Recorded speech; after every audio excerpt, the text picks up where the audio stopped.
We are back in a LT1 8-speed.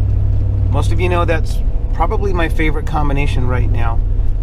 We're in a heavy Jeep and it doesn't matter.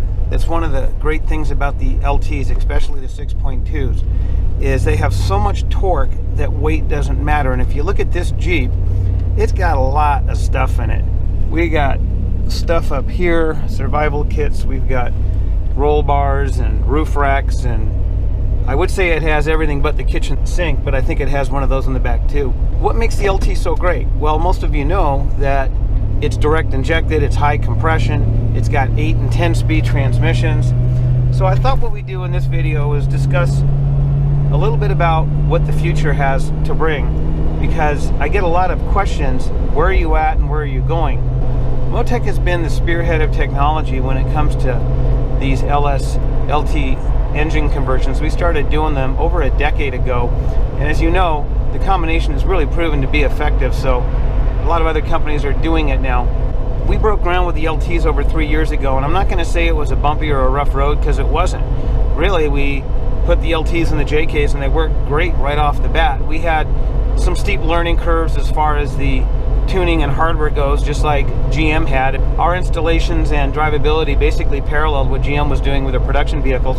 But by 17, GM really had these LTs ironed out and then just ran with the ball. So the caveat I said 3 years ago is we had to see how these LTs panned out. And I can tell you now, they have panned out. They are awesome powertrains. There's nothing else like them out there, in my opinion, in the V8 conversion world. Putting in an LS, putting in a Hemi, supercharging or turbocharging your V6, there's nothing like the LT V8. When you look at the technology, when you look at the transmissions, they are the future. That doesn't mean everything else is obsolete, like I've said many times. Everything has its place, based on your budget, based on your expectation, based on your need, based on what JK you have. But as far as I'm concerned, if I get into an LT1 8-speed, I am spoiled. You can see how effortless it is to accelerate in this heavy JK, and it makes it fun to drive. So what it comes down to is, if you got a couple of JKs, and actually the owners of this vehicle do, they're going to have a 3.8 and they're going to have an LT1, and I assure you that they're going to want to jump on that LT1 every chance they get, even if it's a heavier Jeep with bigger tires, because this Jeep is going to drive more like a sports car than their other Jeep is going to. Now, because the LT has made so much progress doesn't mean the other powertrains haven't. The new JL with the 8-speed is a huge improvement over the JK 3.6. And what's going on with the JL and the 8-speed mimics what's going on with the LT and the 8 and the 10 speeds. Now, I think GM has better transmissions. The 8L90 is good for over 700, almost 800 foot-pounds of torque. The 10-speed has better gear diversity than any of the other transmissions, and it's strong. And one of the things I like about GM is they're more US-based. They develop these products here in the US. They're hydramatics. They're good old American products. Now, yes, some of this stuff is made in Mexico or Canada, but it's much more American than the ZF transmissions and the Fiat-owned Chrysler Corporation products. And I think in this day and age that you have to be proud to be an American, and I prefer to drive a product that is more American than not. That aside, if you look at the Pentastar, it really is a high technology engine. You've got 4 camshafts, you've got a relatively small displacement engine, but you do have variable valve timing on all 4 camshafts. So they're getting a lot of performance out of that little engine. The real downside to the 3.6 is its size. If that engine was 7 liters, it would be a monster engine. And they work just fine in the lighter vehicles, just like the 3.8 worked fine in the Caravans. What you're doing with the LT is you're taking similar technology. Now, the LT doesn't have the overhead cams, but it has direct injection, which the 3.6 doesn't have. It has continuous variable valve timing, and it has the high compression. Then it has something called cylinder deactivation, which I did a video on recently. And cylinder deactivation drops cylinders off to mimic the smaller displacement engine. So the LTs do try to mimic the economies of the 3.6. And ironically, we find that the LTs get better economy than the V6s, and that's because of the inherent efficiency in a larger displacement engine when it comes to moving a heavy load. You don't see semi trucks out there with 1-liter engines, and there's a reason for that. Here we have an engine that's just a brute. This engine can put out massive torque at low RPM. That's perfect for our JKs. Like this JK I'm in right now, I can feel it's heavy. I can feel those 39-inch tires. I can feel the steering. But when I hit the throttle, it takes off like a light vehicle. just something you're not going to do with the V6. So this video is going to be kind of all over the map because I want to talk about not only where we're at, but where we're going. We are jumping in with both feet into the LT. We're going to basically offer the 5.3, which I think makes an excellent standard engine for most JKs. If you're not looking for that hot rod muscle car performance in your JK, the 5.3 is just fine. 5.3 is fine for heavier JKs with 35s, 37s. Now if you go to 1 tons 40s, you're running Colorado, you're towing, yeah, step up to the 6.2. Use some common sense.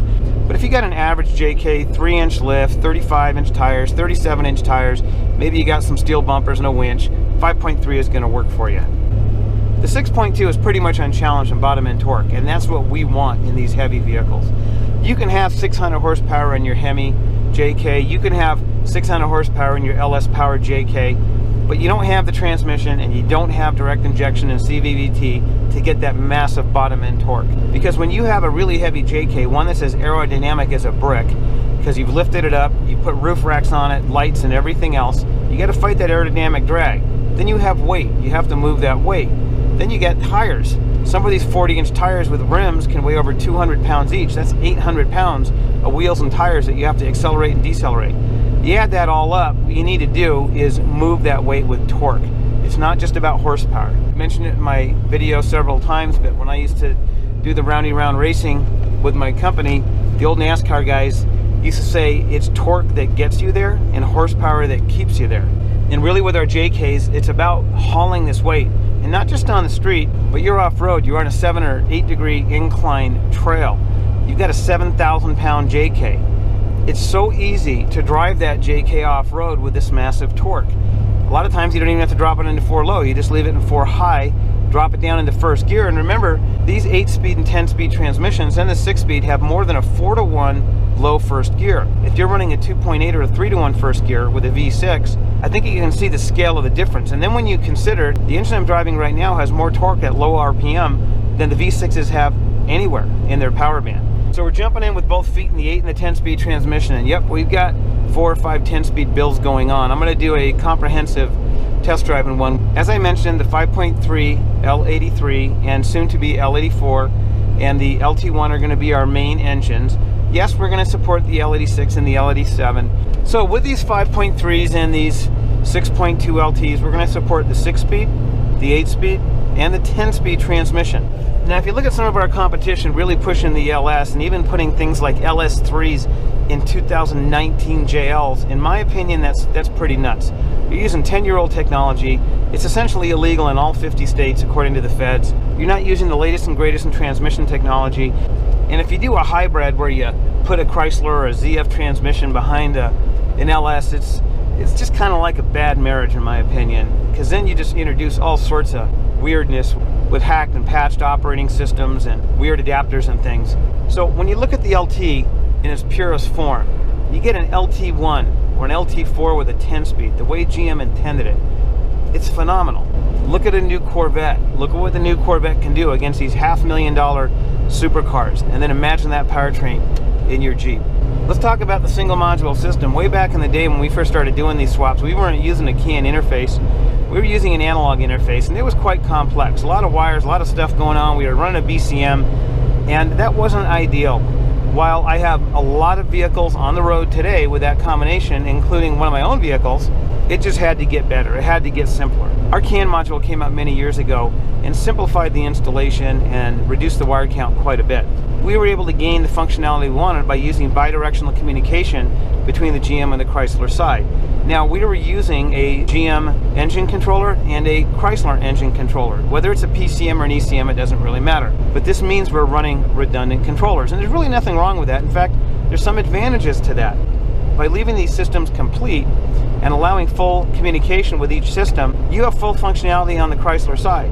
You can update all your modules, you have your security system in place, you go to a dealership, they can plug in and do all your ABS functions, and you can change your cluster, your TIPM, and all the engineering files that are related to your vehicle stay intact.